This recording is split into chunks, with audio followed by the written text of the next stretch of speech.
Before watching this video, please consider liking and subscribing to our channel. Now let's dive into the story. The morning sun streamed through the sheer curtains, casting a golden glow across our bedroom. Mark was already gone, leaving only the faint scent of his cologne lingering on the sheets. I sighed, running a hand through my messy hair as the sound of our daughter giggling filtered through the walls. "Mama!" Sophia called from her room. "Coming, baby," I replied, forcing a smile. Sophia was the anchor of my life, the one constant in a marriage that felt increasingly hollow. Mark was a good man, a provider, and a loving father. But somewhere along the way, we'd lost the spark that once made us inseparable. Our lives had fallen into a routine. Mark's long hours at work and his frequent business trips left little time for us as a couple. Conversations were reduced to logistical exchanges, what bills needed paying, Sophia's school projects, or whether we needed more groceries. The love wasn't gone, but it had become dormant, buried under the weight of responsibility. It was during one of Mark's absences that Ethan re-entered our lives. Ethan had been Mark's best friend since college. I'd known him as the groomsman with the mischievous grin at our wedding, the guy who told terrible jokes but somehow always made everyone laugh. Over the years, we'd seen him less frequently. He'd moved out of state and built a life of his own. But when he came back to town for work, Mark insisted he stay with us until he found a place. "Ethan's family," Mark had said, smiling as he brought Ethan through the door. At first, I was hesitant. Having a guest in the house meant more cooking, cleaning, and entertaining on top of everything else. But Ethan's easygoing nature quickly dissolved my worries. He charmed Sophia with stories of his travels and lent a hand around the house without being asked. And then there was me. I'd be lying if I said I didn't notice how he looked at me. Not in an overt or disrespectful way, but with a kind of warmth that made me feel seen. It started small. "You're too hard on yourself," he said one evening as I cleaned the kitchen. "Mark's lucky to have you, you know." I laughed it off, brushing his words aside. But his compliments lingered in my mind long after he'd gone to bed. Over the weeks, Ethan became a fixture in our lives. Mark was thrilled to have his best friend back, and Sophia adored him. But it was the quiet moments between Ethan and me that I began to crave. Like the time we stayed up late talking after Mark had fallen asleep. We sat on the porch with glasses of wine, the summer air heavy with the scent of jasmine. "You ever think about the paths not taken?" Ethan asked, his voice low and contemplative. "All the time," I admitted, surprising myself with the honesty of my answer. He looked at me then, his gaze searching. "You deserve to be happy, Lily." It was a simple statement, but it struck a chord deep within me. I told myself it was harmless, a little flirtation, a boost to my neglected ego. But as the days turned into weeks, the boundaries between us began to blur. One afternoon, I found myself baking cookies with Sophia while Ethan sat at the kitchen counter. "Try this," I said, offering him a spoonful of dough. He took it, his fingers brushing against mine. The contact was fleeting, but it sent a shiver down my spine. "Delicious," he said, his eyes locking onto mine. The turning point came on a rainy evening when Mark was working late. Sophia was asleep, and Ethan and I were watching a movie in the living room. A particularly emotional scene brought tears to my eyes, and Ethan noticed. "You okay?" he asked, his voice soft. I nodded, wiping my cheeks. "I'm fine, just tired, I guess." Before I could protest, he reached out and took my hand. "You're not fine," he said gently. "You don't have to pretend with me." His touch was warm, grounding. I should have pulled away, but I didn't. For the first time in years, I felt like someone truly understood me. By the time Mark returned home that night, the air between Ethan and me had shifted. We hadn't done anything wrong, yet. But the unspoken tension was impossible to ignore. I tried to tell myself it was just a phase, a fleeting attraction that would pass. But deep down, I knew the truth. Ethan had become more than just Mark's best friend. He was the person who made me feel alive again, and that realization terrified me. Mark left for another week-long business trip, and as always, he kissed my forehead before heading out the door. His goodbye felt distant, perfunctory, another reminder of how much space had grown between us.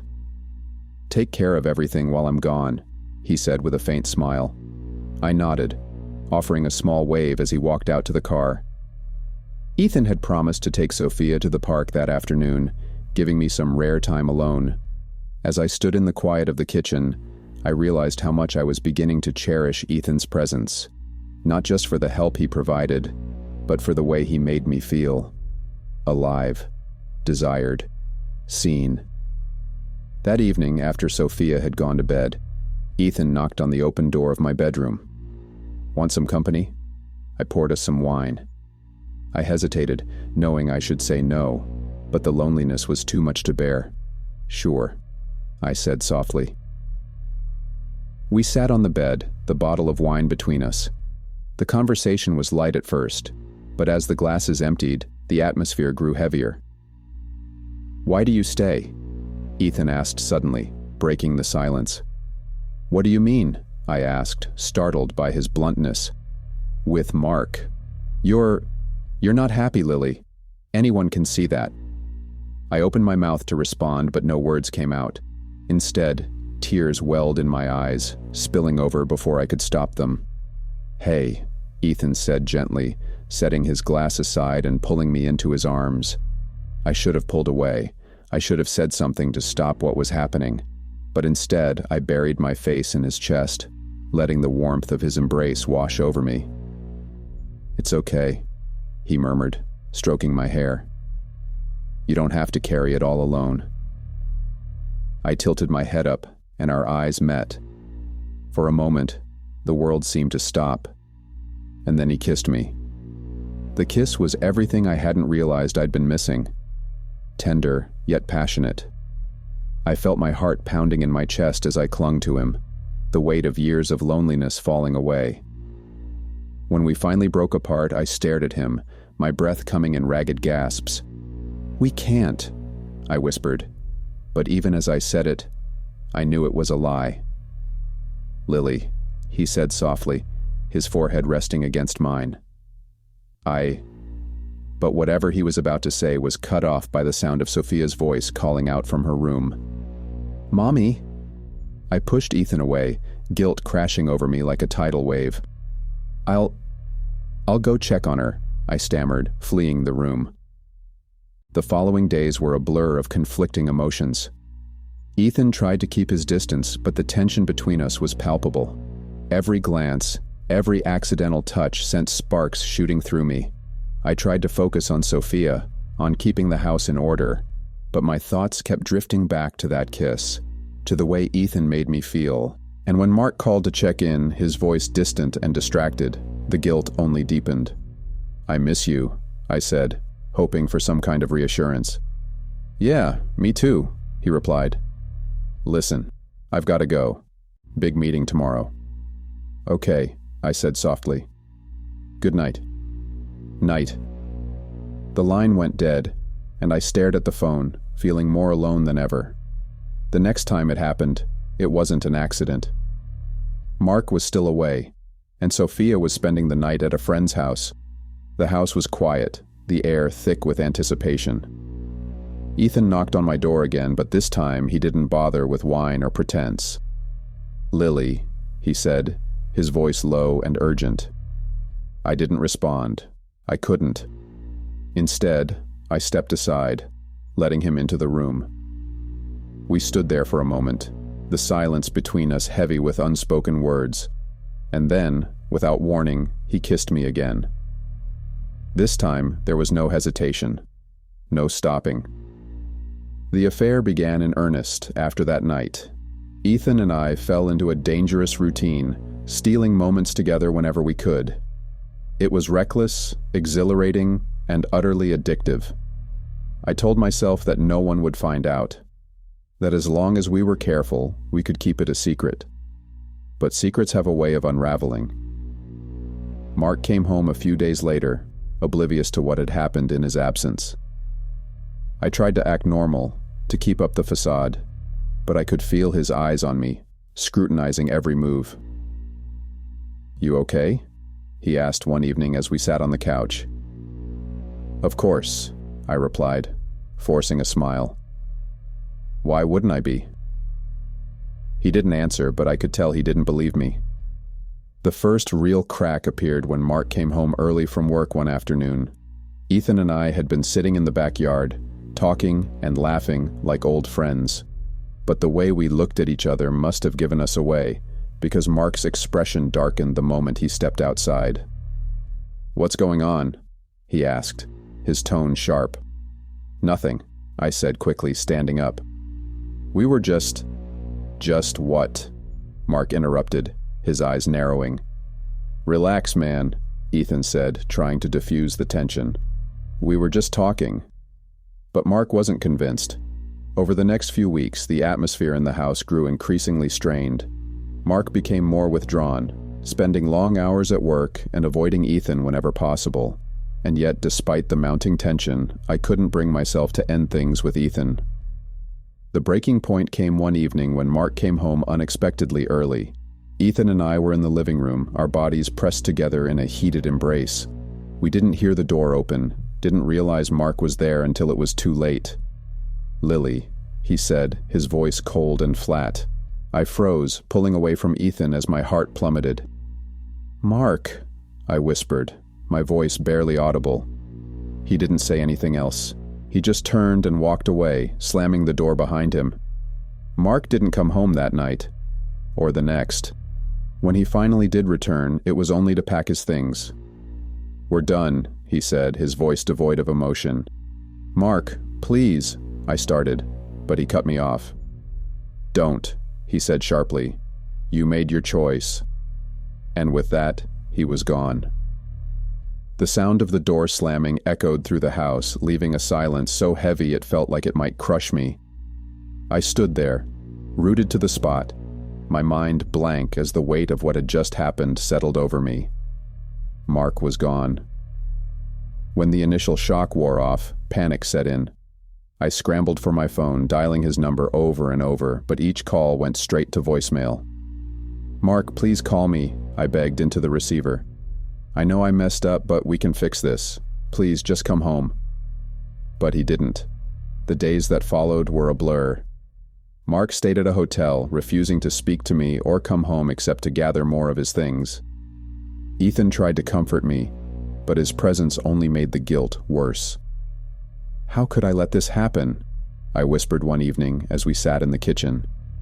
"You didn't do this alone," Ethan said softly, reaching for my hand. "I'm just as much to blame." But his words offered no solace. Sophia, too young to fully understand what was happening, sensed the tension. "Where's Daddy?" she asked one morning, her big brown eyes searching mine. He's staying somewhere else for a little while," I said, forcing a smile. "Why?" I struggled for an answer, my throat tightening. "It's just grown-up stuff, sweetheart. Don't worry." But I could see the worry in her eyes, and it broke my heart. When Mark finally agreed to meet with me, it was at a lawyer's office. The sight of him, his face cold and hard, his jaw set, made my chest ache. "Mark," I began, my voice trembling. "Please don't do this. We can fix things. We can go to counseling." "Stop," he said sharply, cutting me off. "I'm not here to negotiate, Lily. I'm here to make this as painless as possible for Sophia." His words hit me like a physical blow. "Mark, I love you," I said, tears streaming down my face. "No, you don't," he replied, his voice devoid of emotion. "You don't destroy the people you love." The divorce proceedings moved quickly. Mark wanted full custody of Sophia, and though I fought it at first, I knew deep down that he was the more stable parent. "Joint custody," my lawyer said, trying to reassure me. "You'll still have her half the time." But half wasn't enough. The day Mark moved out for good, taking Sophia with him, was the hardest of my life. I stood at the window, watching as he loaded her things into his car. She waved at me from the back seat, her little face pressed against the glass. I waved back, tears blurring my vision until I couldn't see them anymore. Ethan stayed, but our relationship became strained. What happens now? I asked him one evening as we sat on the couch, the silence between us suffocating. "I don't know," he admitted, running a hand through his hair. I thought we'd be happy." "Happy?" I said, my voice rising. "Do I look happy to you, Ethan? I lost my husband, my daughter, my entire life." "Lily, no!" I snapped, standing up. "This isn't a fairy tale. There's no happy ending here." Ethan stared at me, his expression pained. "You can't blame me for all of this." "Can't I?" I shot back. The argument ended with him leaving, slamming the door behind him. The days turned into weeks, and the loneliness grew unbearable. I threw myself into work, trying to distract myself from the gaping hole in my life. But every time I saw Sophia, every time she ran to Mark instead of me, it was a reminder of what I'd lost. Ethan came back, apologizing for the fight, and I let him in because I didn't know how to be alone. But our relationship was no longer the escape it had been. It felt tainted, weighed down by the consequences of our actions. "I love you," he said one night as we lay in bed. I didn't respond. The final blow came when Mark introduced someone new. Sophia mentioned her one day in passing, a woman named Rachel who makes really good pancakes. Hearing her name felt like a knife to the chest. I tried to tell myself I had no right to be angry, that I was the one who had destroyed our marriage, but the jealousy was undeniable. "Do you love her?" I asked Mark one afternoon when he came to drop off Sophia. He hesitated, then nodded. "I think I could." His honesty cut deeper than any lie ever could. Ethan and I drifted apart after that. He wanted to move forward, to build a life together, but I couldn't. Every time I looked at him, I saw the wreckage of my past, the family I'd lost, the life I'd destroyed. "I can't do this anymore," I told him one evening, my voice barely above a whisper. He looked at me for a long moment, then nodded. "Take care of yourself, Lily," he said, his voice heavy with sadness. And then he was gone. In the months that followed, I worked to rebuild my life. It wasn't easy. There were days when the guilt and regret threatened to consume me, but I forced myself to keep going. I focused on being the best mother I could be during my time with Sophia, cherishing every moment we had together. I learned to find joy in the small things, her laughter, the way her eyes lit up when she told me about her day. But the pain of what I'd done never fully went away. One evening, as I sat alone in the quiet of my apartment, I opened a photo album I hadn't touched in months. There we were, me, Mark, and Sophia, smiling, happy, whole. Tears streamed down my face as I traced the edges of the photographs, my heart aching for the life I'd thrown away. I didn't know if I would ever forgive myself, but I did know one thing. I would spend the rest of my life trying to make it up to the people I had hurt, even if they never forgave me.